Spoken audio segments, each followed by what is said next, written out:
poursuivre avec Antoine Rode. Permettez-moi de vous le présenter brièvement. Antoine Rode est un sociologue de formation et titulaire d'un doctorat en sciences politiques. Il est aujourd'hui chargé de recherche à l'ODENOR, Observatoire de non-recours aux droits et aux services, bien qu'ils soient impliqués de différentes manières depuis la création de l'Observatoire en 2003. Antoine est également chercheur au laboratoire PACT de l'Université Grenoble-Alpes. L'ODENOR, il fait différentes études et contribue aux activités des étudiants de la connaissance, notamment sur le non-recours et plus largement sur les politiques de lutte contre la pauvreté. C'est bien ça. Les travaux couvrent principalement la pauvreté, la santé, l'autonomie, le logement, la mobilité, dans une perspective de sociologie de l'action publique. Merci, donc, bien qu'il ne soit pas spécialiste des questions de handicap, il va aujourd'hui nous présenter quelques résultats issus d'une étude réalisée en 2016-2018 pour la Caisse nationale de solidarité pour l'autonomie, dans laquelle il a appliqué la grille ODENOR au non-recours à la prestation de compensation de handicap, donc PCH, chez les majeurs avec des troubles psychiques. Donc voilà, c'est à vous. Très bien, ben, merci. Vous avez une chance? Oui, peut-être maintenant que c'est un peu l'heure du polysémie. Merci pour l'introduction. Donc, ça a été bien dit. En fait, je travaille pas directement sur le champ du handicap. C'est plutôt moi sur les questions de lutte contre la pauvreté et les politiques d'action sociale locale. Mais avec Philippe Barin, qui était le créateur de l'ODENOR, et Catherine Chauveau, qui était chargée d'études, on a réalisé il y a donc maintenant une dizaine d'années une enquête sur la prestation de compensation du handicap. Elle reste quand même valable dans le sens où c'est une façon aujourd'hui là de déplier un peu la grille de lecture du non-recours. Hein. Voilà, on a croisé quand même beaucoup de dimensions, notamment aujourd'hui toute la complexité administrative. On a bien parlé de la dématérialisation. On a parlé hier aussi du manque d'information des professionnels. Elena Reville nous a évoqué différentes situations autour des questions du grand âge. Donc là, l'idée, c'était un peu de poursuivre ce cheminement, cette exploration des différentes formes de non-recours en partant d'un cas particulier qui est celui de la prestation de compensation du handicap pour des adultes qui sont porteurs d'un handicap psychique. Pourquoi ce travail? C'est un travail qui a été demandé par la Caisse nationale de solidarité pour l'autonomie, la CNSA, il y a donc une dizaine d'années, qui se préoccupait, et c'est encore valable maintenant, de la forte montée en fait de la PCH. On est autour maintenant, je crois, de 300 000 personnes qui sont 400 000 bénéficiaires qui ont un droit à la PCH, et ça représente 3 milliards annuels de dépenses, et on a une croissance très forte avec plus 4% par an. Donc il y a une forte demande de PCH, mais ce qui les interrogeait à l'époque et ce qui les interroge encore certainement, c'est qu'il y a très peu finalement de personnes qui ont un handicap psychique qui déposent des demandes de prestations de compensation du handicap. Sur les deux territoires où on a fait l'enquête, c'est entre 8 et 10% des demandes qui sont finalement pour ces personnes-là, et le reste, c'est plutôt pour des personnes qui sont avec des handicaps. Et donc, la CNSA se demandait qu'est-ce qui fait finalement qu'il n'y a pas plus de demandes. On voit qu'il y a une augmentation de la PCH, mais pas nécessairement de la part des adultes qui ont un handicap psychique. Donc, c'était leur interrogation, et donc ils voulaient qu'on applique cette grille du non-recours en disant, finalement, comment est-ce qu'on peut identifier quels sont les obstacles, les principales difficultés que les gens rencontrent pour faire valoir leurs droits. Comment on s'est débrouillé pour aller renseigner ça, explorer finalement les différentes formes de non-recours? Assez classiquement, en allant regarder ce qui se passe sur le terrain, c'est-à-dire on a choisi 2 maisons départementales MDPH qui sont très contrastées, plutôt urbaines et plutôt en rural, avec des formes d'organisation diverses. On a rencontré des professionnels qui travaillent dans ces MDPH, et je vous donnerai des exemples notamment d'entretiens qu'on a pu réaliser. On a fait aussi des observations d'équipes dans lesquelles en fait les décisions se prennent, et puis on a analysé un certain nombre de dossiers. Aujourd'hui, je reviendrai pas sur l'ensemble des résultats qui nous a permis cette méthodologie. je me centrerai vraiment sur un type de non-recours qui, chemin faisant, est arrivé, qui est le non-recours qu'on qualifie à l'Odénor de non-proposition.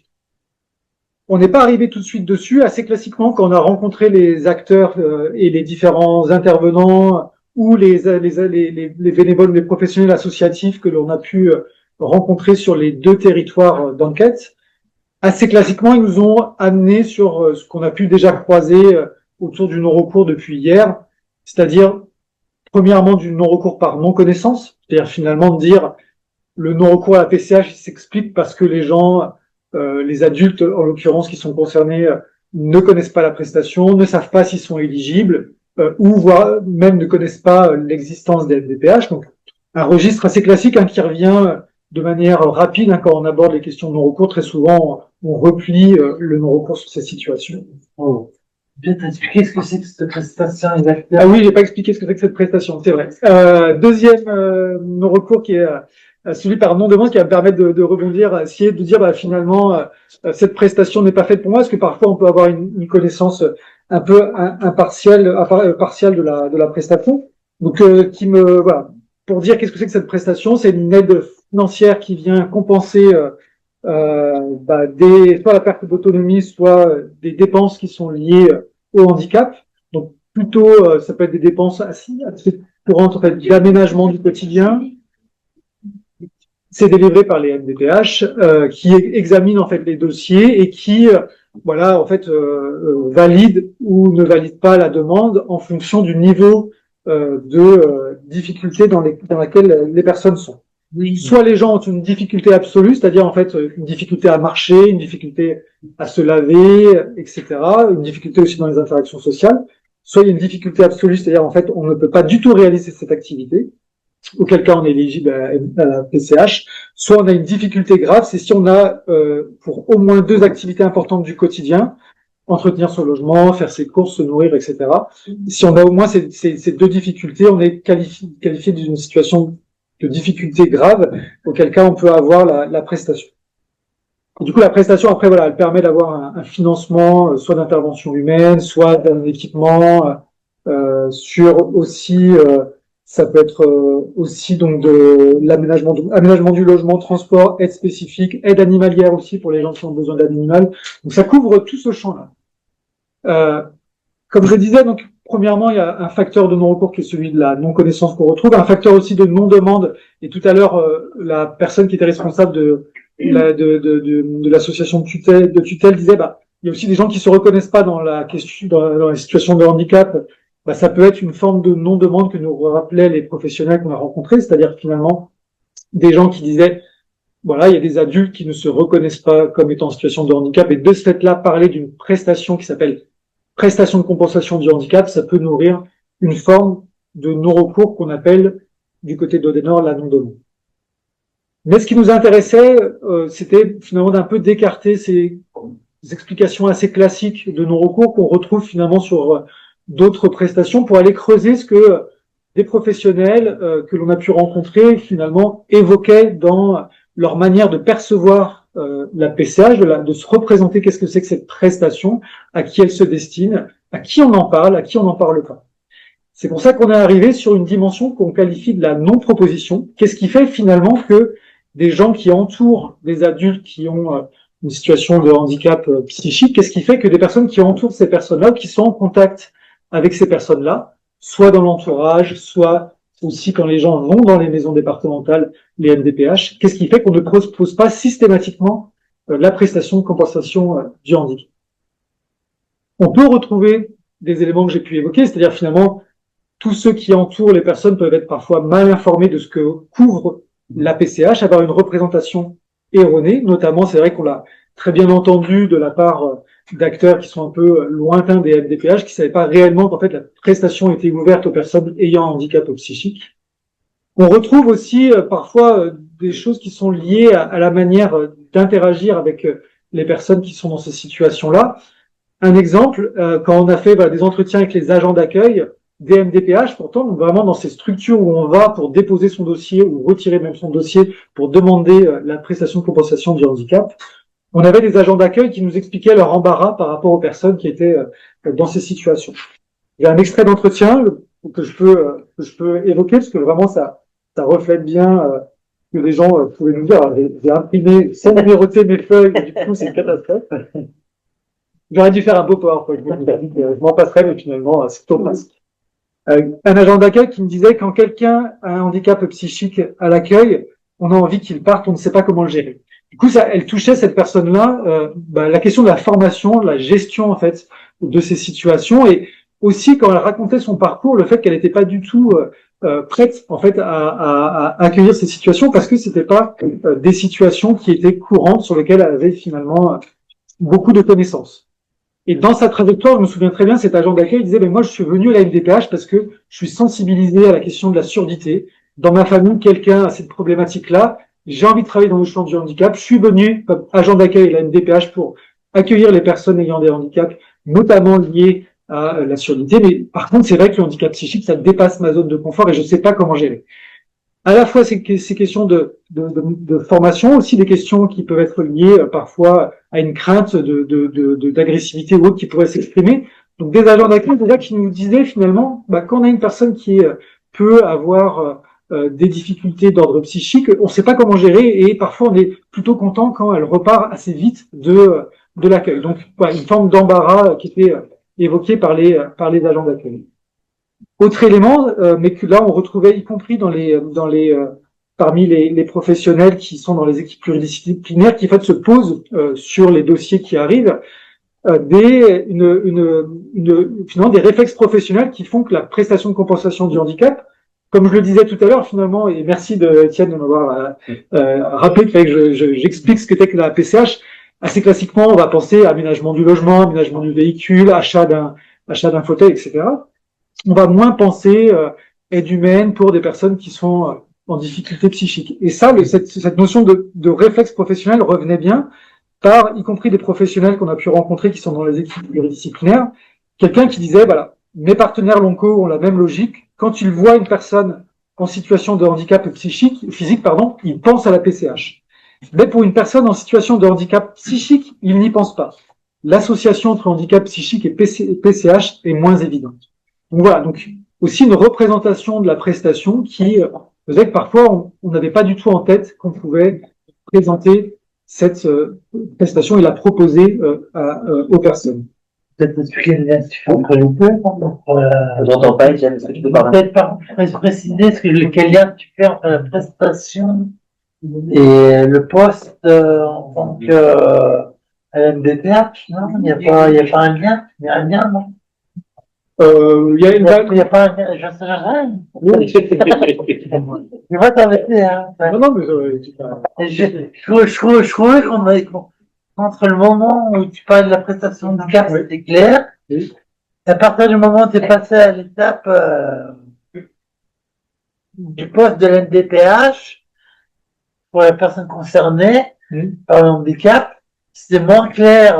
On n'a pas vu pourquoi tu es passé à une coquelin comme ça. D'accord, mais l'idée c'était voilà donc merci, je vais repréciser. Comme ça me permet de reprendre les éléments. L'idée c'est vraiment de se dire, finalement pour une partie des professionnels qu'on a pu rencontrer, la prestation de compensation du handicap, le public prioritaire, ceux pour qui on pense assez classiquement qu'elle est adaptée, qu'elle répond à un besoin, que l'on va du coup plus facilement informer les personnes, etc. C'est pour des personnes qui ont un handicap physique. Mais par contre, dès lors que les situations sont liées à un handicap psychique, on a des professionnels qui en fait n'y pensent pas, ils pensent moins. C'est pas dans leur réflexe, on va dire, un peu comme ce qu'on disait tout à l'heure avec le groupe des petits papiers. Vous vous souvenez une des remarques qui avait été faite par Giovanna qui disait oui, l'écrivaine publique elle a réagi, mais pourquoi est-ce que tu n'as pas pensé à ce droit-là? On sait qu'il y a des professionnels, ils ont tout un tas de réflexes où si jamais la personne mentionne quelque chose, ils vont dire vous savez qu'il y a ce droit que vous pouvez aller activer. Et c'est un peu cette idée-là, de dire pour des professionnels, quand il y a un handicap psychique, ils vont pas forcément penser à la PCH. D'accord. Est-ce que c'est plus clair? Prestation de compensation du handicap. Voilà. Et le rôle non plus, hein. Mais je crois qu'il a fait une demande en fait pour ménage l'aide ménagère. Oui, voilà, c'est ça. Ouais. C'est un exemple. Oui, exactement, ça peut être pour de l'aide ménagère. Exactement. Il y a beaucoup de choses, mais Même pas, je peux les voir.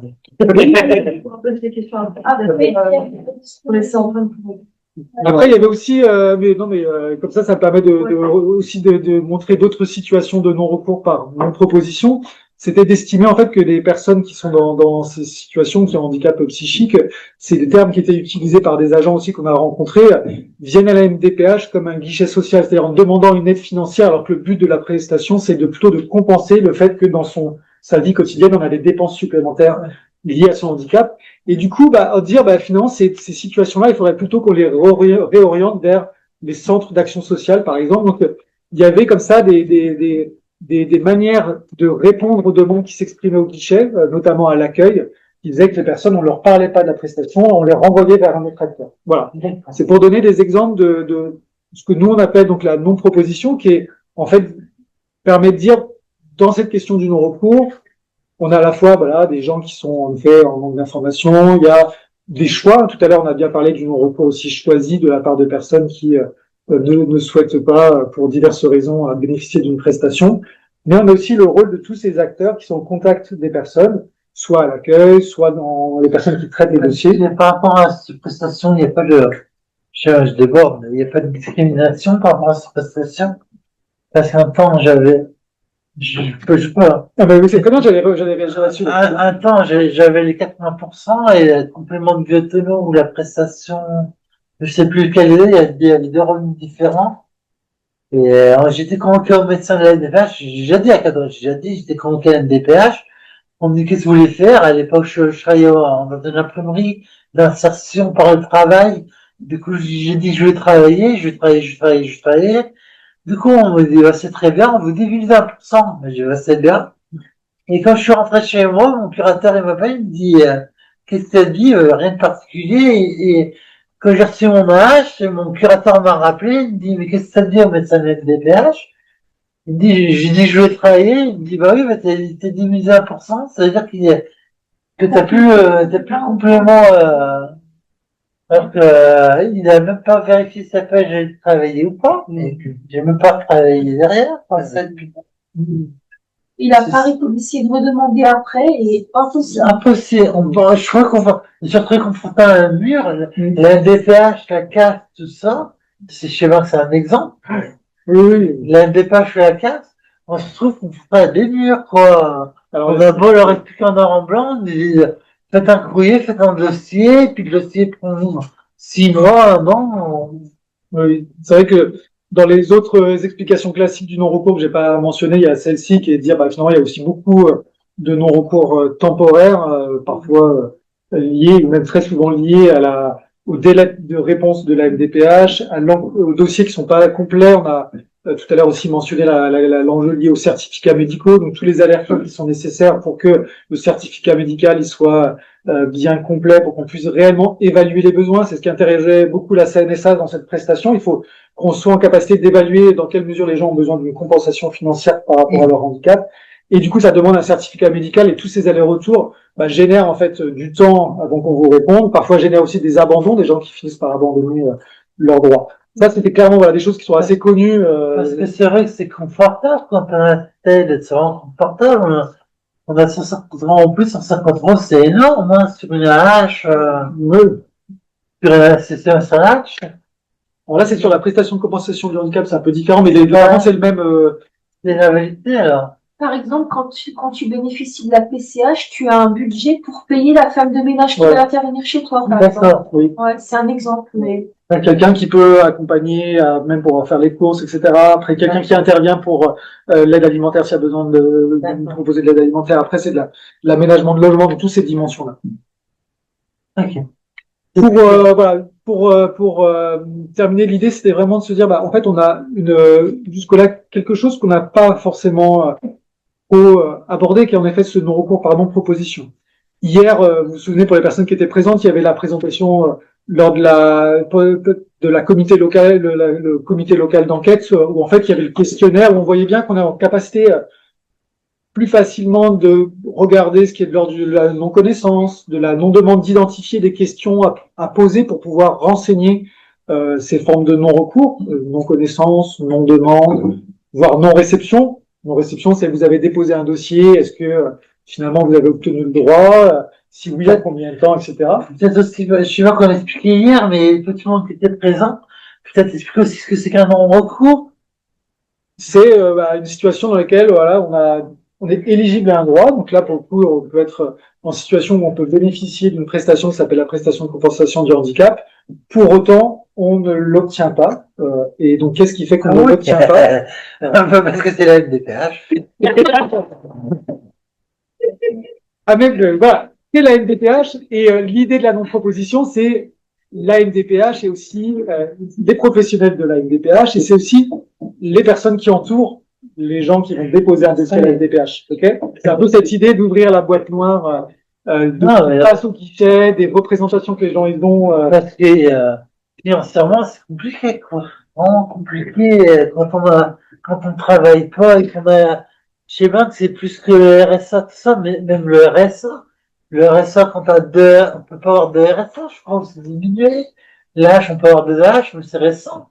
Quand on est en couple, avant, on pouvait pas, on pouvait, le revenu du conjoint. Et la validité, il tient en compte le revenu du conjoint. Alors, quand t'as un peu des deux, c'est chiant, je déborde. Mais comme ça me permet de terminer. Pas de souci, Antoine. Je vais essayer de résumer mes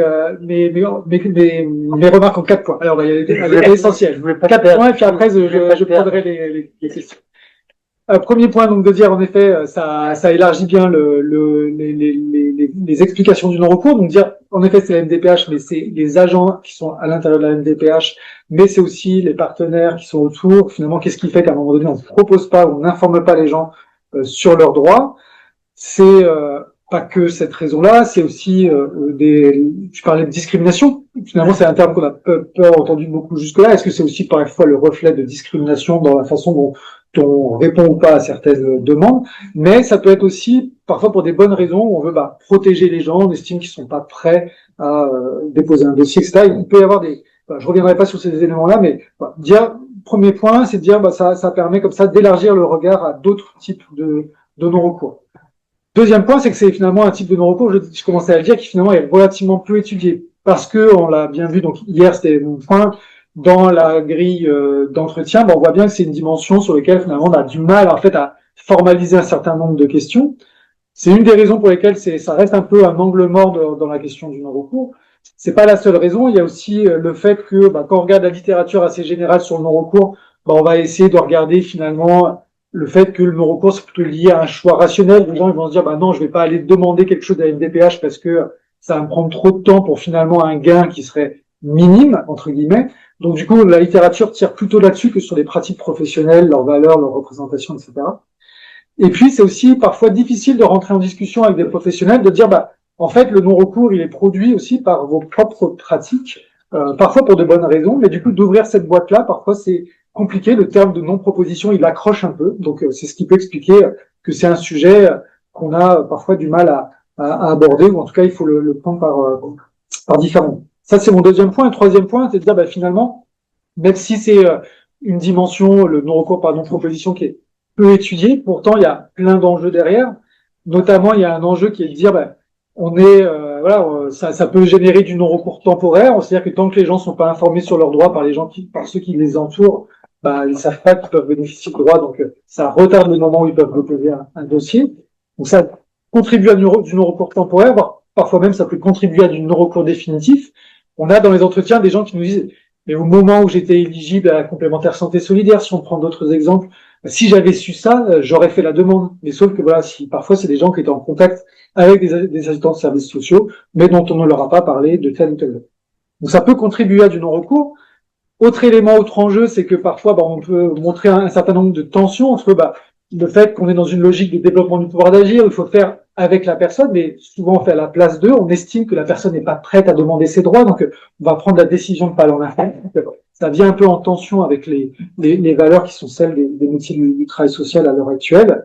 Et puis troisième enjeu, ça vient minimiser les besoins, c'est-à-dire que si on dit on va pas informer les gens sur des droits parce que on estime que peut-être sa demande va aboutir soit à une non-réponse de la MDPH, soit à une réponse dans très longtemps, c'est mettre la personne en difficulté, donc on va préférer la protéger. Pour autant, on va pas faire apparaître des besoins. On va pas, ou une réponse négative. Mais du coup, on va pas savoir qu'il y a vraiment beaucoup de personnes sur un territoire qui ont peut-être besoin de cette prestation. Donc ça vient invisibiliser, minimiser les besoins. Et mon dernier point, comme ça j'en aurai 4 et je termine là-dessus, c'est que l'intérêt de la non-proposition par rapport à tout ce qu'on peut on a abordé, comment est-ce qu'on peut agir pour limiter les difficultés administratives, la souffrance administrative, comment on peut faire bouger la CAF, etc. Là, l'idée, c'est que ça vient amener les professionnels aussi peut-être à réfléchir à leurs propres pratiques, finalement jusqu'à quel point ça peut ou pas générer du non-repos. Donc ça amène comme ça une autre façon d'approcher le phénomène et aussi d'autres leçons. Voilà. C'est pas plus long et comme ça permettra de tirer des choses qui n'est pas claires. De pouvoir très clair. C'est fini, oui. J'ai dit les 4 points. C'était très clair parce que j'ai demandé de préciser quand on se perdait un peu. Voilà. Des questions dans le public. Il y a une question déjà en ligne. J'ai vu Violet qui a posé une question. Peut-être qu'on peut la... Ouais, super.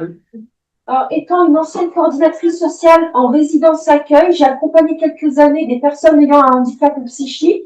Au sein de mon service, je faisais de nombreuses demandes de PCH, dont des PCH aide humaine. Mais ces demandes étaient pratiquement toujours refusées par la MDPH. Alors même que sur d'autres services avec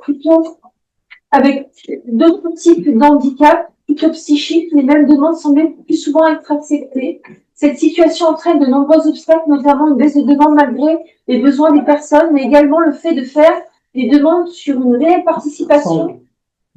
Sans une réelle participation des personnes concernées, évitant des effets de déception. Ouais, en fait, elle a inversé, c'était physique, la deuxième partie. Oui, ça montre bien, en effet, une difficulté, mais je crois qu'elle a été résolue depuis, où en effet, un certain nombre d'aides humaines, comme je disais tout à l'heure, on parlait de l'aide ménagère, mais l'aide aussi pour tout ce qui est l'alimentation, faire les courses, etc., a été assez souvent retoquée par les MDPH, mais apparemment ça a bougé depuis.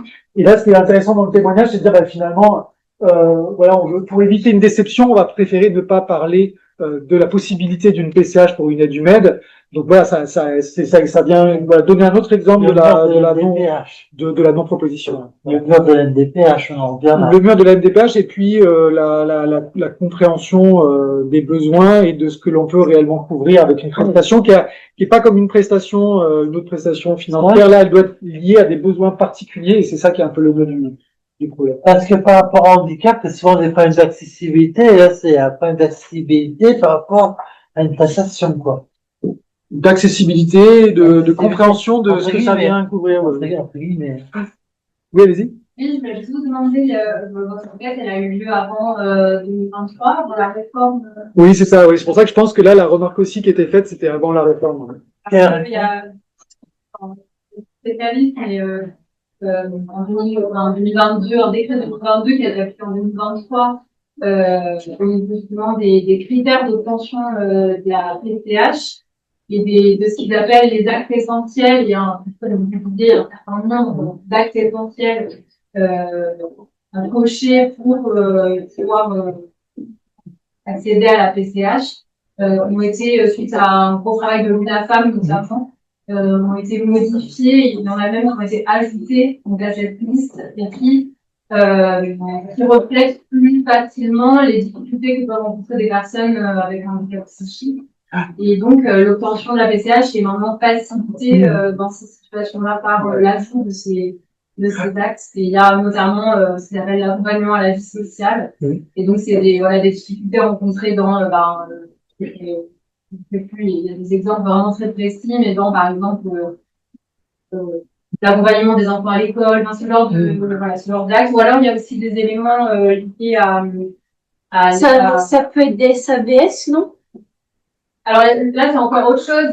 D'accord. Là c'est encore autre chose. Là c'est vraiment la PCH aide humaine, donc c'est ce qui permet d'obtenir des financements pour. Parce que c'est différent. C'est pas pareil. C'est des aides, des services différents. Ouais. Et la réforme, c'est quoi exactement? Justement, c'est un décret qui venait modifier la liste des actes dans lesquels les personnes ont des difficultés, qui permet d'obtenir la PCH. C'est pas très clair, parce que c'est un peu complexe, et je suis pas spécialiste. Oui, c'est ouvrir les critères et aussi ouvrir la possibilité aux personnes qui ont un trouble du neurodéveloppement de pouvoir bénéficier de la PCH, qui n'était pas possible avant. Donc, Voilà. Parce qu'il y a notamment il y avait ils ont ajouté des critères de type être à l'initiative d'une tâche, par exemple. C'est des choses qui n'existaient pas avant et qui qu'on retrouve très souvent dans certaines difficultés psychiques ou cognitives.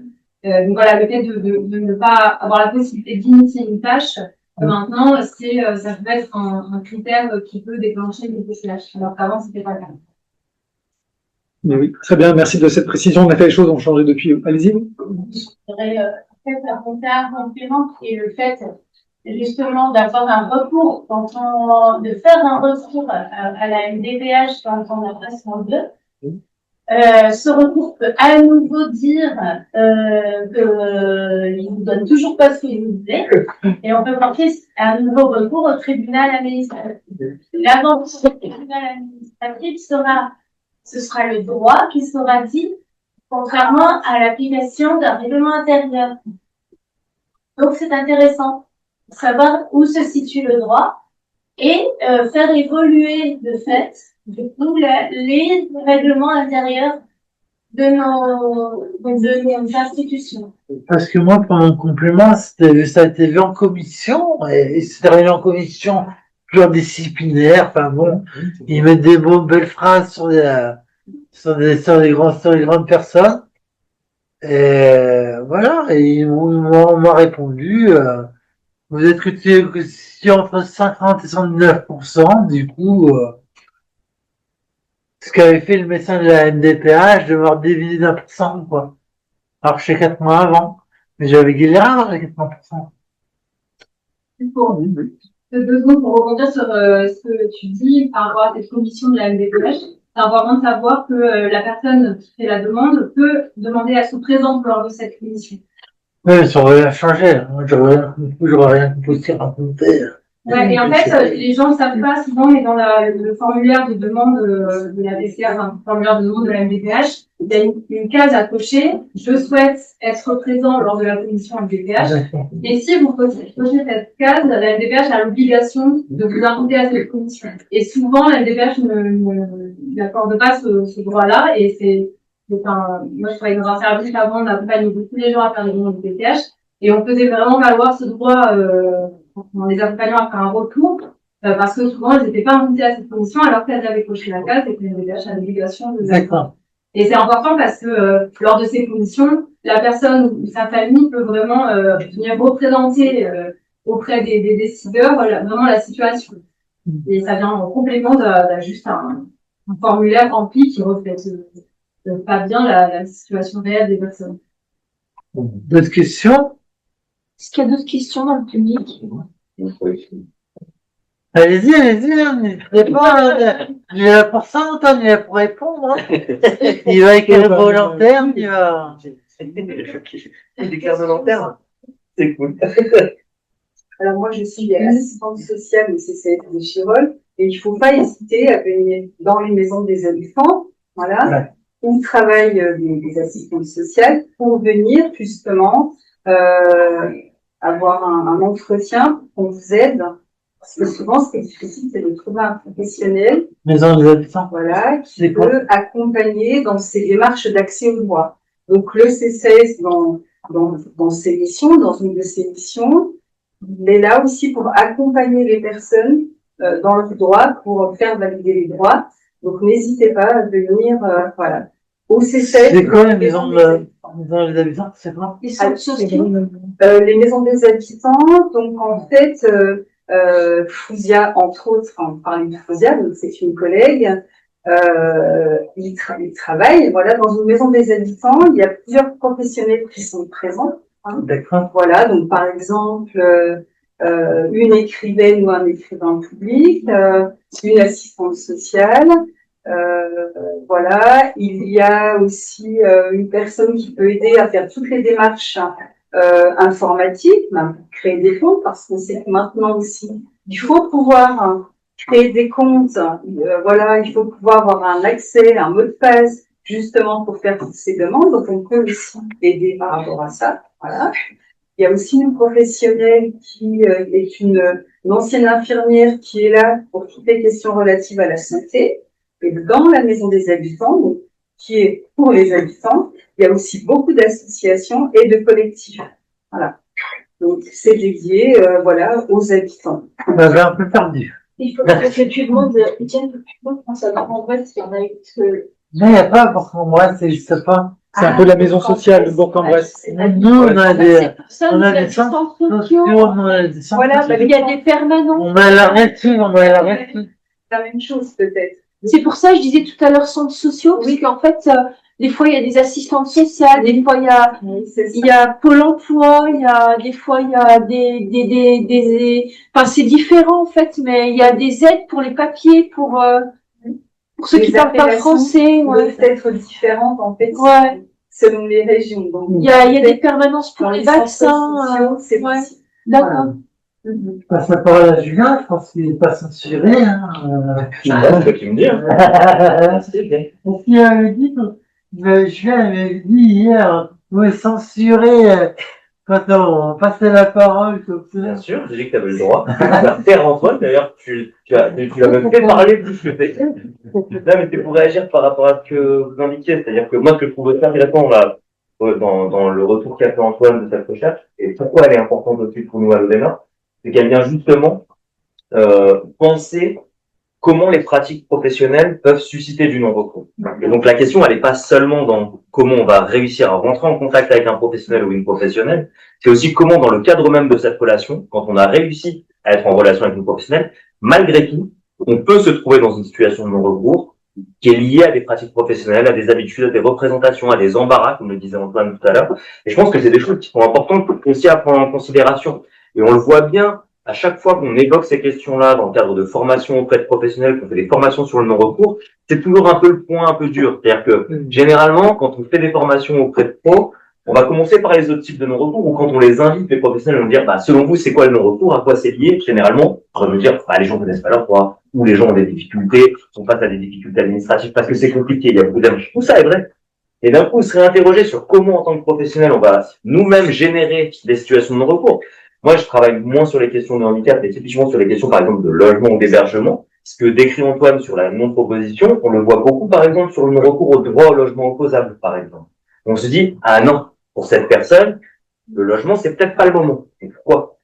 Puisque c'est un droit. Pourquoi? Le professionnel estimerait que, en fait, dans le cadre du médico-social, généralement, les professionnels, ils ont un rôle de diagnostic de la situation. Et ce rôle de diagnostic, il va de pair avec le fait de différer des droits, de se dire celui-ci est plutôt prioritaire. On va commencer par celui-là, et l'autre interviendra après. Mais en fait, cette question-là, elle rejoint un élément qui a beaucoup été partagé aussi depuis hier, cette question de finalement l'autodétermination. Dans quelle mesure les personnes sont associées à cette hiérarchie ou à cette chronologie des actions qu'on va mener ensemble dans le cadre de l'accès au droit. Donc voilà, je trouve ça en tout cas intéressant quand même de souligner que pour nous, en tous les cas dans notre réflexion collective au sein de l'Observatoire, cette recherche-là, elle a joué un rôle important, puisqu'en fait, il y avait déjà eu des éléments, notamment sur cette question de la non-proposition, qui avait permis de faire ressortir des éléments sur, notamment en service de suivi aux personnes sans domicile fixe, justement, où les choses avaient été annoncées et plutôt présentées à l'époque par Philippe Varin et Catherine Chauveau, en disant la non-proposition, c'est une modalité de protection. C'est pour protéger les gens parce qu'ils sont pas prêts. Et en fait, dans le cadre de ce travail sur le handicap psychique, ça nous a obligés à penser un peu différemment en disant, la protection, mais selon qui, en fait? Qui dit que c'est de la protection? Est-ce que tout le monde est d'accord avec ça? Donc voilà, ça va juste pour te tendre la perche. Je voulais dire par rapport à ce que vous dites, par rapport à une proposition de logement. Oh, non, ça, pas pour lui. Ouais. Moi, c'est vrai que dans ma carrière, je suis pas de la région, j'ai très, très souvent mis en avant le droit à l'oubli.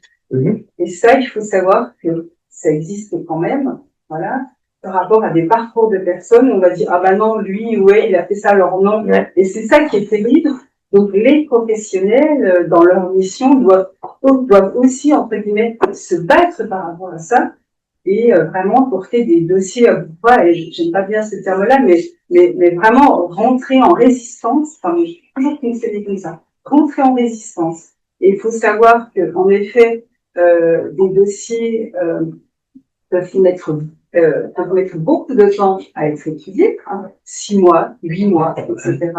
Donc ça génère une autre précarité. En fait, c'est absolument terrible. Donc le professionnel doit porter les choses avec tous ses partenaires sur un territoire.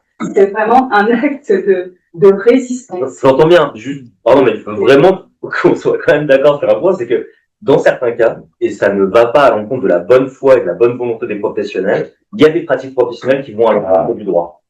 Et c'est pas, et je pense que c'est bien qu'on en parle, bien qu'on explore ces pistes-là aussi. Parce que moi, j'ai un exemple, un temps j'étais en psychiatrie, alors on me disait, vous voulez avoir un projet avec l'équipe, tout ça, j'ai dit, je veux un appartement, je sais, je sais. Si t'es pas adapté. Il se passe 6 mois, 1 an, on me fait visiter un appartement, on me dit, vous êtes bientôt intégré, il se passe 3 mois plus tard, on me dit, vous changez de service, je sais pas, il se passe 1 mois, 2 mois, 3 mois, 1 an, 2 ans, 3 ans, 4 ans, on me dit, vous avez enfin intégré un appartement, mais je dis oui, mais j'ai quand même galéré, quoi. Non, mais j'ai galéré. Attendez, une fois que je suis un appartement, c'est un appart de soins, il y avait l'état thérapeutique et transition, puis personnel. Personnel, c'est un appartement à soi. Pas acheté, hein, pas un appartement acheté, mais un appartement qu'on loue à nous. En location. Et l'étape thérapeutique, on sait pas. Parce que les colocataires me faisaient un rapport salé par rapport au ménage. Les colocs. Je suis en colocation. Et soit d'arriver sur l'appartement et elle aurait bien, mais c'est une connerie, quoi. J'ai intégré un appart de transition avec Swad, et ça allait vite, après ça allait vite, parce que il y avait enfin quelqu'un qui me défendait, en fait. Je pense que c'est ça, en soi. Non, en fait, c'était tout un système, le milieu du soin, en fait, notamment dans les appartements, parce qu'il y a des ergothérapeutes, il y a des AMP, il y a des infirmiers, et en fait, ils sont là pour évaluer les capacités de chacun. Et en fait, Étienne, il avait besoin de soutien, qu'on le comprenne dans sa démarche d'avoir un logement plus tard personnel. Et en fait, au lieu de lui tirer dans les pattes, fallait l'aider et lui dire bah tiens, ce serait bien que tu fasses ça, ce serait bien que tu fasses ça, ce serait bien que tu fasses ça, mais une aide positive en fait qui le fasse avancer. Et du coup, ils ont compris sur la fin et ils l'ont laissé voler ses propres ailes. Ouais. Du coup, c'est un... Non, j'allais dire juste rebondir, c'était un bon exemple pour montrer que mon proposition, c'est ouvrir la boîte noire des pratiques professionnelles. On a parlé beaucoup avec l'écrivaine publique, en l'occurrence, toute cette forme d'engagement qu'elle a dans son métier, le fait qu'elle, parfois, sûrement, elle dépasse un peu ses missions, elle est attentive à différents signaux. Là, tu viens de dire, il faut que quelqu'un comprenne son besoin. Donc, qu'est-ce que ça veut dire comprendre son besoin? Qu'est-ce qu'on pose comme question? Quel temps on dédie à la personne? Du coup, derrière la non-proposition, pour compléter ce que Julien disait, c'est aussi prendre en compte les contexte aussi de l'intervention. C'est un peu le sens de ma question à la personne qui était en charge des protecteurs judiciaires. Comment il s'appelle ? La tutelle, ouais. La tutelle, pour dire en fait jusqu'à quel point finalement le contexte d'intervention avec la forte charge de dossiers de ces agents-là, jusqu'à quel point ils arrivent à jouer un rôle social de lecture des dossiers dans leur globalité. Forcément qu'elles le présentent comme oui étant dans leur mission, mais la réalité du travail, c'est jusqu'à quel point finalement on n'informe pas de manière très sélective, parce que aussi on est pressé par le temps en tant que professionnel. Donc il y a des éléments liés au contexte d'intervention, et puis par rapport à ce qui a bien été évoqué sur la question du logement, c'est aussi comment les professionnels intègrent le fait que l'offre est limitée, on dit parfois contingentée, c'est-à-dire finalement le DALO, c'est aussi, on sait que déjà ça prend du temps et parfois il y a des réponses négatives parce qu'en fait on n'a pas de solution à proposer aux personnes. Donc, tout ça, c'est intégré par les professionnels dans leur choix, dans ce qu'ils font d'informer, de non informer, d'orienter ou de ne pas orienter les différentes personnes. Voilà, c'est un peu cette idée qu'on cherche à travailler dans la non-proposition et l'idée, c'est de l'appliquer après sur d'autres sujets que la prestation de compensation du handicap. Et l'exemple était bien du logement. Là, tu veux prendre la parole, oui. Sur la discussion, là, je trouve que est-ce que dire les professionnels empêchent l'accès au droit, ça rend une vision un peu mécanique du rapport entre le droit dans les textes et le droit agit. Hein. Et en fait, que le droit dans les textes, c'est une partie du droit, mais c'est pas le droit de manière absolue. Sinon on crée une vision un peu kelsenienne où il y aurait justement la définition formelle de tous les droits qui s'imposeraient à nous et où on perdrait toute action, toute production dans la vie du droit. Hein. Et donc là, j'ai l'impression que ce qui se décrit dans le fait que oui, en fait, les professionnels participent à la production ou à la non-production de droit, de le dire comme ça, je trouve que ça remet un peu d'épaisseur et que ça invite à casser un peu la mécanicité entre les définitions textuelles. En fait, ces définitions textuelles ne suffisent pas à définir un droit. Hein. Et peut-être parfois que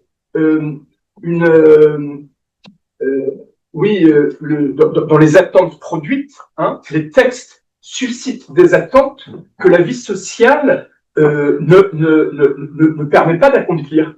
Et ça permet aussi de penser la déceptivité ou disons de faire place à cette succession de déceptions et de la brutalité de ces déceptions. Hein. Je me posais la question par rapport à ce que vous disiez, Flora.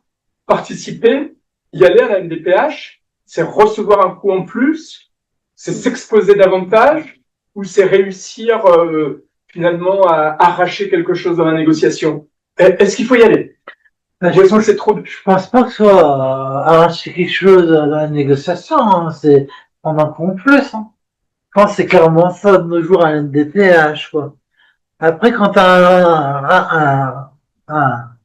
le médecin psychiatre, par exemple, quand on est handicapé psychique, s'il fait un rapport salé, à saquer la personne, à dire, lui, il est pas capable, là, oui, t'as les 80%.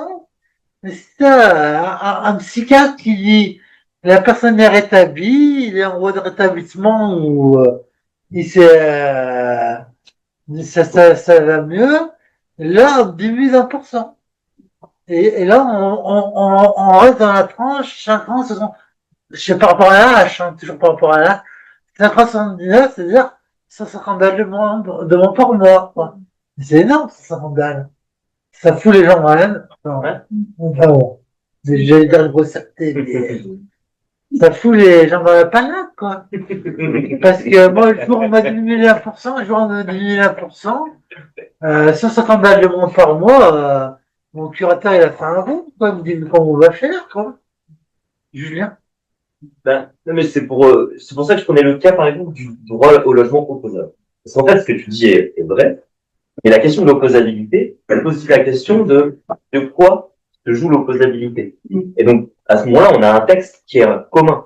Quand bien même il a effectivement le droit tel qu'il est écrit ne se suffit jamais à lui-même, et c'est le principe même du pouvoir discrétionnaire que de rendre le droit vivant dans un autre, en fait, mais, et qui soit agi par un tas de personnes et qui le modifie, qui le fasse vivre. Mais sur la question de l'opposabilité, on a un texte qui est au milieu de nous, là-dedans. Et on dit, bah, ça, normalement, je devrais y avoir droit.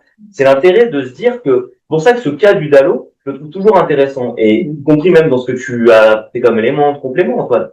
Effectivement, le DALO, ça prend du temps. Le DALO, il y a beaucoup des délais qui sont inscrits à l'échelle des préfectures, à l'échelle des départements, en fonction des départements dans lesquels ils sont.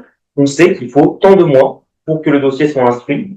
Et puis, une fois qu'il a été instruit favorablement, il faut tant de mois pour filer un logement à la personne, sinon l'État est en temps. C'est un bailleur social, le DALO? Le DALO, c'est un droit et qui oblige les préfectures à trouver un logement dans le parc social, donc oui, parmi les bailleurs sociaux, généralement, à identifier un logement qui va être proposé. C'est partout, ça. C'est valable dans toute la France, avec, par contre, là où Benoît a raison, c'est qu'il y a des règles particulières qui vont se mettre en place, se décliner à l'échelle de département.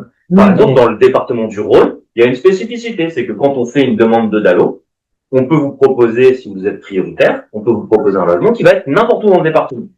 Alors que dans le texte tel qu'il est habituellement formulé et tel qu'il est traduit dans la plupart des territoires, normalement c'est dans le bassin de vie où on se trouve, on doit proposer un logement. Mais par exemple, dans le Rhône, on peut être au nord du département, on vous dit, très bien, vous êtes prioritaire, eh ben, on fait notre boulot, on vous propose un logement, mais il est tout au sud du département. Et si vous le refusez, vous avez perdu votre priorité. Voilà. C'est ce que vous, en fait, le DALO, c'est le label prioritaire, c'est ça? C'est une forme, non, alors il y a des labels prioritaires, mais à côté de ça, il y a le droit au logement opposable qui est normalement, qui devrait être plus important et plus, enfin c'est un droit, en fait c'est pas plus important, c'est un droit, alors que les labels prioritaires c'est plutôt des choses locales qui permettent de se dire, bah, pour tel type de personnes, pour tel, par exemple il y a des endroits, ça va être pour les femmes victimes de violences par exemple, qui vont être prioritaires, dans d'autres cas ça va être pour les femmes à la tête de famille monoparentale, dans d'autres cas ça va être pour les personnes malades, pour les personnes handicapées.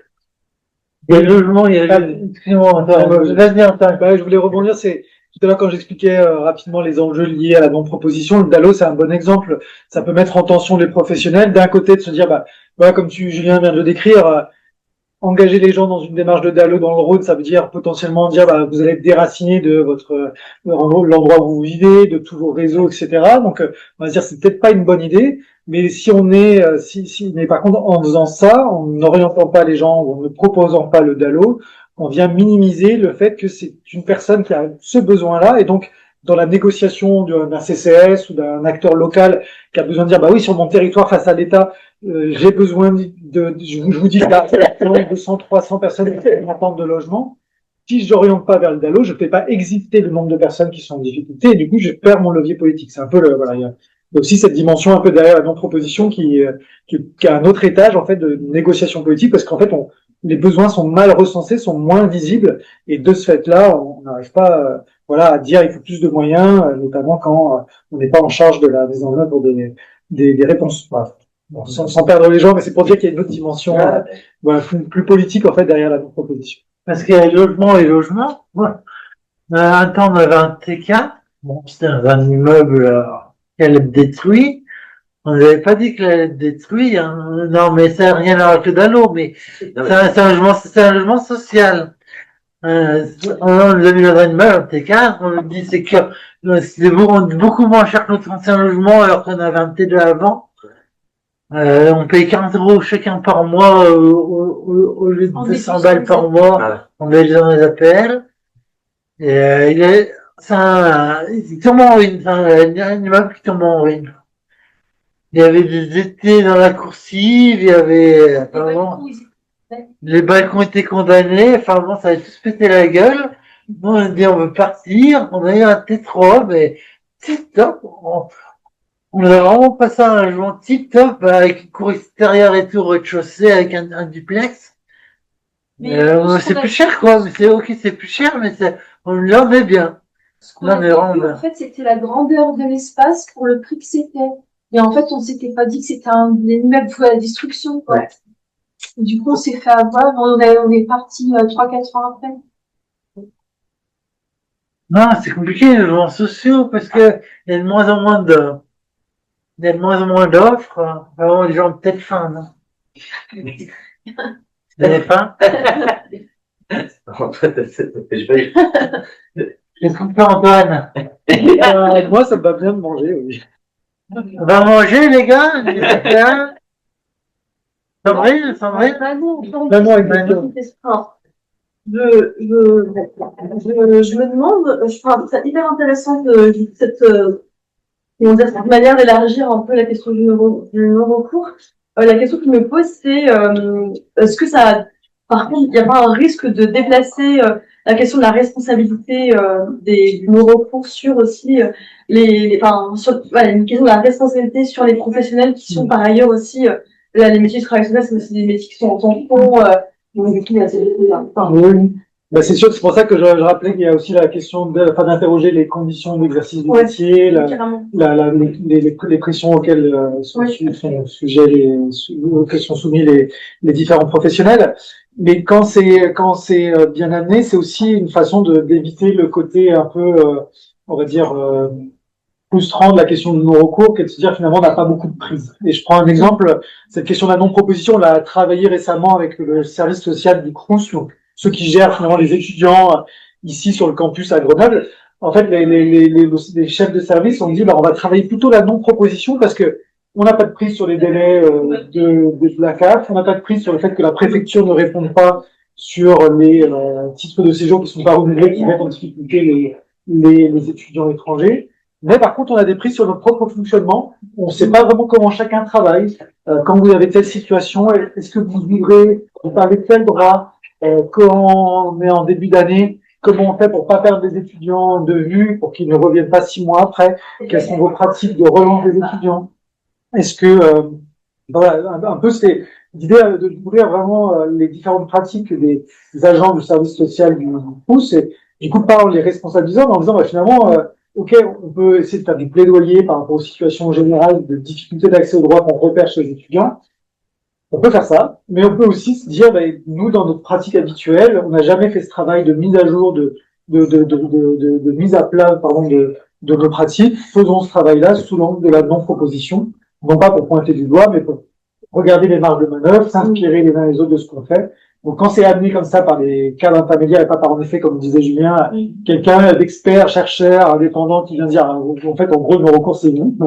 C'est sûr que là, ça, c'est complexe, mais quand la question arrive d'elle-même, parce qu'elle a été déjà identifiée par des gens qui, en fait, sont sensibles à cette question du recours et se posent la question de leur rôle dedans, tout de suite, ça ouvre en effet un autre boulevard et ça permet, en fait, de se dire qu'on a, finalement, à notre place aussi des manières d'agir sur ce phénomène qui n'est pas forcément que de l'ordre de la négociation politique ou du pays. D'accord. Ouais. Ça marche. Il y avait Sandrine. Ouais, moi c'était juste pour réagir, mais en une phrase, puisque du coup, dans ta question, il y a déplacer la responsabilité, mais du coup, ça pose la déplacer de où? Parce que du coup, avant, tu la positionnes où? Bah, c'est pas une fin. Comment dire, quand je dis déplacer, ça veut dire ne pas remettre la responsabilité et sur les personnes et aussi sur les professionnels qui eux-mêmes sont un peu de l'organisation de travail au final aussi, quoi. Donc, au final, la question est où la responsabilité? Oui, c'est ça. C'est ça au final. Ouais, mais elle est où? Oui. Oui, mais qui est une bonne question parce que classiquement on va parler des causes de non-recours, mais on va pas parler de qui est. Enfin, parfois ça fait se poser en effet la question d'ouvrir la boîte noire, de la non-connaissance, la non-demande, etc. Mais ça vient dévier une des questions qui arrive assez tardivement, c'est souvent qui est responsable de ces situations. Est-ce qu'il y a un acteur en particulier, un DPH, etc.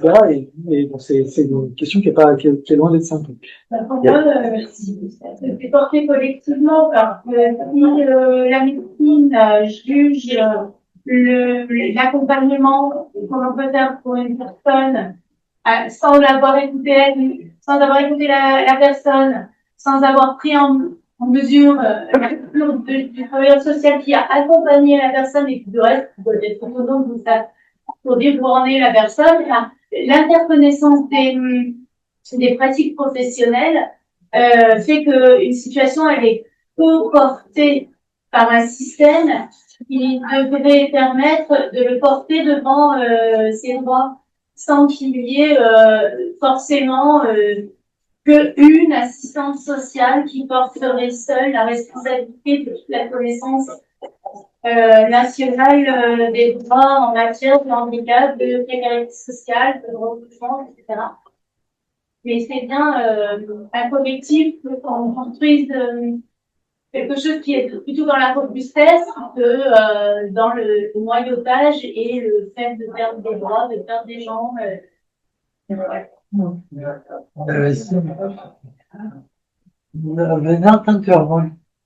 mais ça me fait juste penser à ce qu'on évoquait tout à l'heure avec le rôle de ces écrivains publics et ce qu'on a évoqué de l'importance de formaliser, passer par l'écrit, documenter ce qui se joue pour dépasser peut-être la grande difficulté qui est repérée chez les professionnels d'être un peu isolé sur ces questions et d'en faire plutôt un objet commun, collectif, d'action. Mais pour ça, voilà, ça repose la question des pratiques professionnelles et du fort éclatement de ces professionnels qui ont plus trop de dimension collective et d'espace, en fait, pour se réunir et porter des sujets comme celui-ci. Il y avait Sandrine qui avait... On ait la parole pour des questions d'organisation. On va passer encore des questions? Quelqu'un? Personne? Non, On va passer Sandrine et Benoît vont parler par rapport à l'organisation, mais je vous souhaite bon appétit, puis je vous souhaite bon appétit, puis on va aller manger.